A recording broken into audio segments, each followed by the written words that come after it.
Ya baik, terima kasih rekan-rekan wartawan.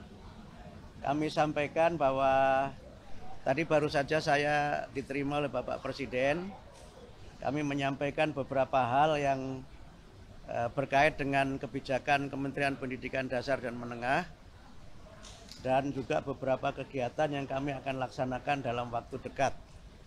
Yang pertama, kami akan menyelenggarakan puncak peringatan Hari Guru Nasional 2024 yang insya Allah diselenggarakan tanggal 28 November jam 3 sampai jam 5 di Velodrome Rawamangun. Dan kami tadi menyampaikan kesediaan Bapak Presiden untuk dapat membuka dan memberikan pengarahan dalam acara puncak Hari Guru Nasional 2024 dengan tema Guru Hebat Indonesia Kuat.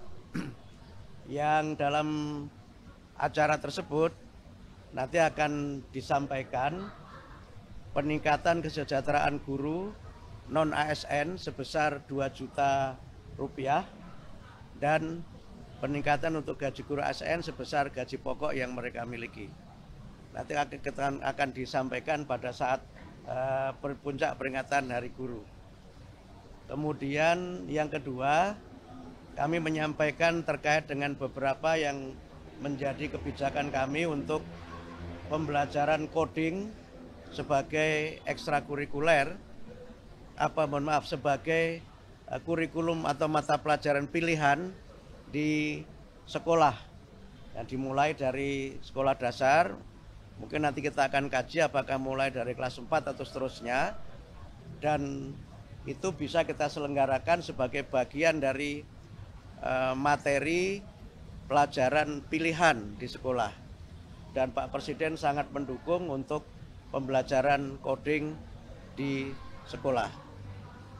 Kemudian yang ketiga, ini yang mungkin sangat ditunggu oleh teman-teman wartawan terkait dengan PPDB zonasi.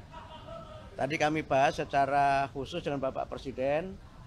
Kami menyampaikan hasil-hasil kajian yang sudah kami lakukan dengan para kepala dinas pendidikan di seluruh Indonesia beberapa waktu yang lalu, dan juga kajian para pakar dan juga audiensi kami dengan beberapa stakeholder penyelenggara pendidikan.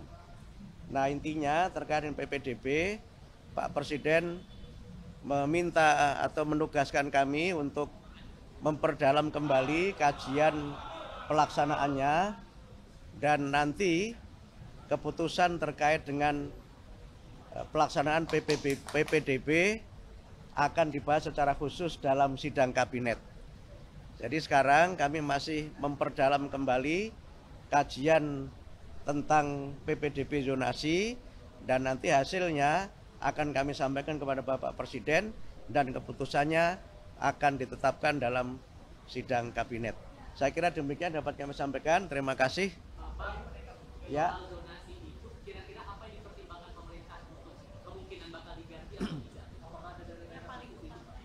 Jadi begini, zonasi itu kan filosofinya ada 4 ya. Yang pertama, zonasi itu kan filosofinya pendidikan bermutu untuk semua. Yang kedua adalah inklusi sosial. Yang ketiga, integrasi sosial. Yang keempat, kohesivitas sosial. Ini semangat dari zonasi itu. Sehingga mereka, anak-anak ini bisa belajar di sekolah-sekolah yang dekat dengan rumahnya. Yang kedua, anak-anak dari berbagai kelas sosial itu juga bisa belajar di sekolah yang sama. Sehingga tidak ada segregasi antara, mohon maaf, misalnya anak-anak dari kelas yang mampu dengan tidak mampu. Atau saya sering gunakan bahasa, tidak ada segregasi antara yang elit dengan yang alit. Karena itu ada inklusi sosial di situ. Karena zonasi itu kan pakai empat kriteria. Yang pertama domisili, tempat tinggal. Yang kedua prestasi, yang ketiga afirmasi, yang keempat mutasi. Jadi dasarnya kan itu. Domisili tentu mereka yang tinggal terdekat dengan lingkungan sekolah itu. Prestasi adalah anak yang tidak tinggal di lokasi terdekat, tapi dia punya prestasi untuk diterima di situ.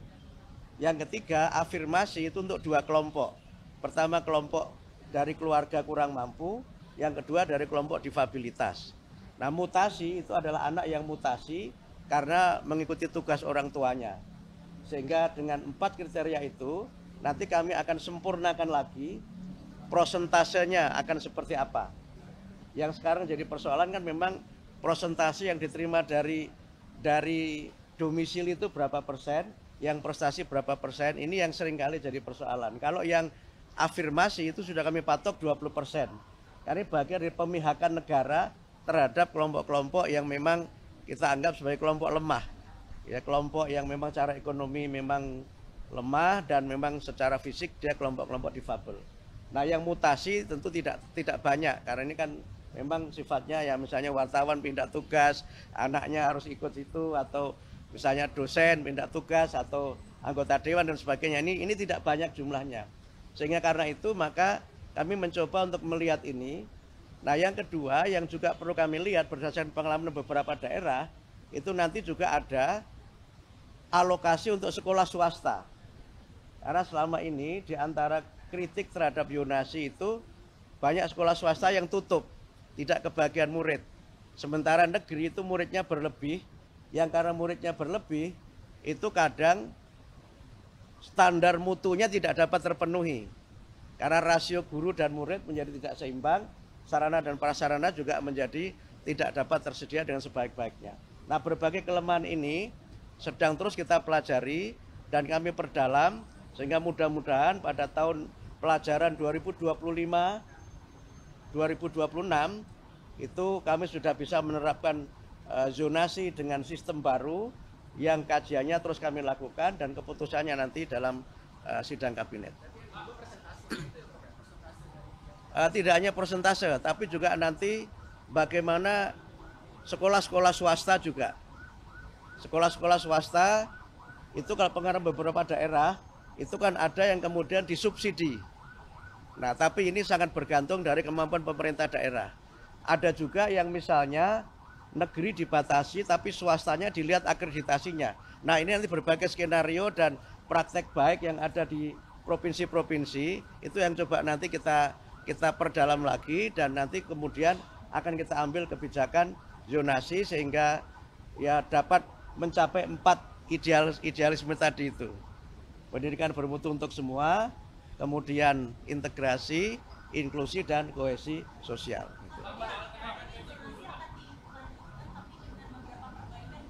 Menunggu sidang. Kami belum bisa mengambil keputusan karena keputusan nanti tidak ada pada kami tapi pada sidang kabinet dipimpin Pak Presiden.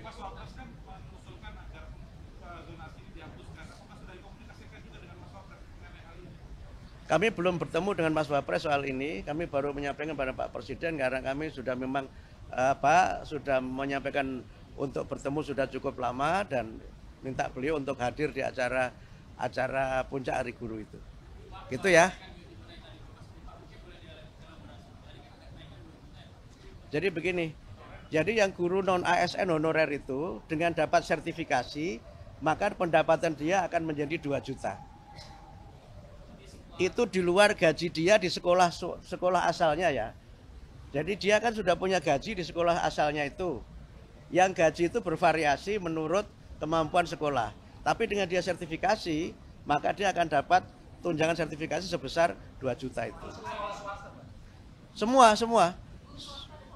Semua. Jadi malah kalau guru yang ASN itu malah hanya gaji pokok saja sesuai dengan gaji pokok dia. Yes, gaji pokoknya sesuai dengan gaji pokok dia. 1 kali gaji pokok. Yang gaji pokok itu tentu berbeda sesuai dengan kepangkatan dan sebagainya. ASN-nya naik tapi kenaikannya sesuai gaji pokok. Saya nggak tahu gaji pokoknya berapa, saya nggak tahu. Ya. Jadi peningkatan kesejahteraan ini juga nanti mengikuti peningkatan kualifikasi. Gitu. Jadi karena dia kan sudah dapat sertifikasi, dia harus ikut PPG. Nah, PPG itu kan pelatihan untuk bagaimana guru yang sudah memenuhi kualifikasi D4 atau S1 itu meningkat kualifikasinya sesuai amanat undang-undang kan harus punya kualifikasi. Yang dengan kualifikasi itu dia punya sertifikasi. Dengan dapat sertifikasi maka dia dapat tunjangan sertifikasi. Jadi clear ya. Jadi bentuknya tunjangan kesejahteraan melalui sertifikasi. Ya kalau pendapatnya meningkat, masa kualitasnya nggak meningkat? Jadi kira-kira begitu. Guna PNS itu kenaikan, iya kenaikan gaji sesuai dengan gaji pokok. 2025. Teorinya Januari, kan tahun anggaran dimulai Januari. Tapi realisasinya nanti tergantung dari bagaimana pencairan dana dari Kementerian Keuangan.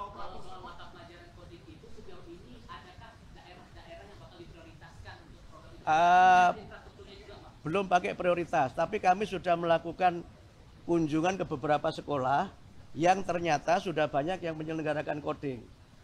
Saya ke Medan, di Jakarta, beberapa tempat, bahkan tadi juga baru saja ada acara, malah ada gerakan perempuan untuk pengembangan coding di sekolah itu.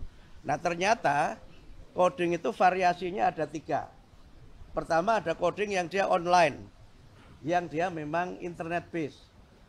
Yang kedua, ada coding yang dia unplug, yang dia tidak pakai internet, tapi ada paketnya yang sudah khusus. Yang ketiga, ada coding yang unplug dan tidak ada paket khusus, tapi berupa alat-alat permainan yang bisa dikembangkan sendiri.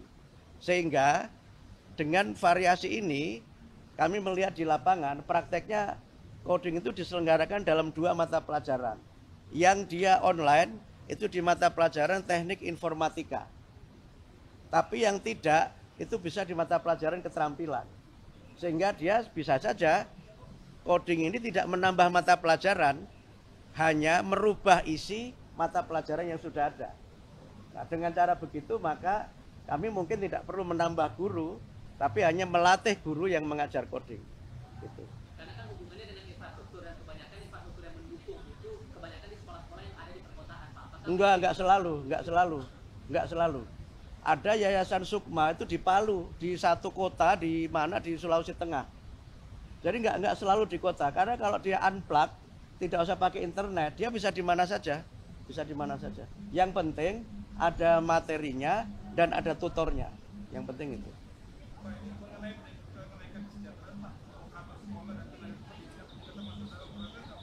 Itu belum yang termasuk yang nanti, tapi kami usulkan itu untuk mudah-mudahan bisa diakomodir dari usulan kami untuk peningkatan tambahan anggaran di kementerian. Tapi yang sekarang disetujui DPR, yang sudah diketok beberapa waktu yang lalu, itu belum termasuk itu. Tapi termasuk kami usulkan untuk tambahan anggaran yang mudah-mudahan nanti bisa disetujui oleh DPR. Belum. Yang di Kemenak belum. Kami sudah ketemu dengan Menteri Agama, tetapi untuk yang Kemenak itu belum, karena belum masuk kuota di tahun 2025 ini. Jadi yang 600.606 guru itu semuanya guru yang mengajar di sekolah. Yang untuk Kemenak nanti kami hitung lagi dan kami matangkan lagi, karena ini menyangkut skema anggaran lintas kementerian. Gitu ya. Terima kasih ya. Terima kasih.